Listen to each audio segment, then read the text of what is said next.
رسول اللہ صلی اللہ علیہ وآلہ وسلم نے فرمایا، جس شخص نے کسی روزہ دار کو افطار کروایا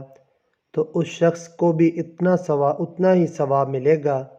جتنا ثواب روزہ دار کے لیے ہوگا،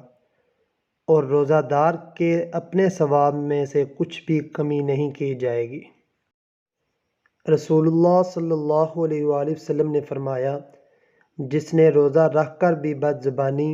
اور جھوٹ نہ چھوڑا تو اللہ تعالیٰ کو اس کا کھانا پینا چھوڑ دینے کی کوئی ضرورت نہیں۔ عاجزی اختیار کرنے کا اجر۔ رسول اللہ صلی اللہ علیہ وآلہ وسلم نے فرمایا، صدقہ دینے سے مال کم نہیں ہوتا، اور جو بندہ معاف کر دیتا ہے اللہ اس کی عزت بڑھاتا ہے، اور جو بندہ اللہ تعالیٰ کے لیے عاجزی اختیار کرتا ہے اللہ تعالیٰ اس کا درجہ بلند کرتا ہے۔